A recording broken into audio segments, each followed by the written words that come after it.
खबर है कि रूस यूक्रेन के डॉनबास इलाके में जनमत संग्रह कराने की तैयारी में है। मतलब यह कि डॉनबास को रूस में मिलाने का काउंटडाउन शुरू हो चुका है। पुतिन की इस चाल ने यूक्रेन ही नहीं बल्कि अमेरिका और उसके सहयोगियों की चिंता भी बढ़ा दी है, क्योंकि जंग की शुरुआत से ही अमेरिका और दूसरे पश्चिमी देश यूक्रेन के साथ खड़े हैं। रूस से लोहा लेने के लिए या यूं कहें कि दुनिया की दूसरी सबसे बड़ी फौज के सामने टिके रहने के लिए नेटो देश यूक्रेन को खतरनाक और ताकतवर हथियारों की सप्लाई कर रहे हैं। यही वजह है कि पिछले करीब 7 महीने से यूक्रेन न सिर्फ रूस को जवाब दे रहा है बल्कि कई इलाकों से उसने पुतिन की फौज को खदेड़ने का दावा किया है। लेकिन यूक्रेन और पश्चिमी देशों की चिंता तब बढ़ गई जब पुतिन ने डॉनबास को यूक्रेन से छीनने और उसे रूस में मिलाने के लिए वहां जनमत संग्रह कराने की चाल चल दी, जो यूक्रेन और नेटो देशों के लिए किसी बड़े झटके से कम नहीं है। असल में डॉनबास पूर्वी यूक्रेन का वो हिस्सा है जिसके तहत डोनेस्क और लुहांस्क प्रांत आते हैं, और दोनों ही प्रांत रूस की सीमा से लगते हैं, जहां रहने वाले ज्यादातर लोग रूसी भाषा बोलते हैं। और पिछले 8 साल से अपने सपनों का बिजनेस शुरू करने के लिए आपको कोई भी बैंक बिजनेस लोन नहीं दे रहा?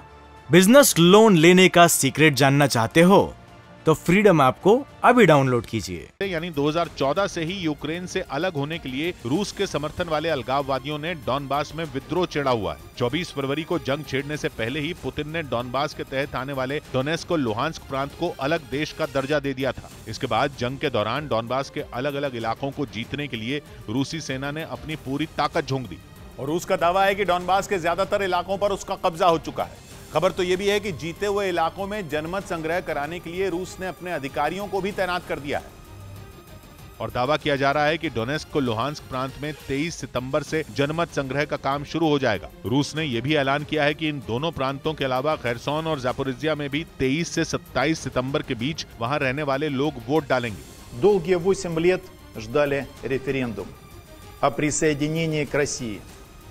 Это была... रूस ने डॉनबास के जिन इलाकों में जनमत संग्रह की तैयारी की है वो यूक्रेन का करीब 15% है। वहीं यूक्रेन और उसके सहयोगियों ने रूस के इस जनमत संग्रह को अवैध बताया।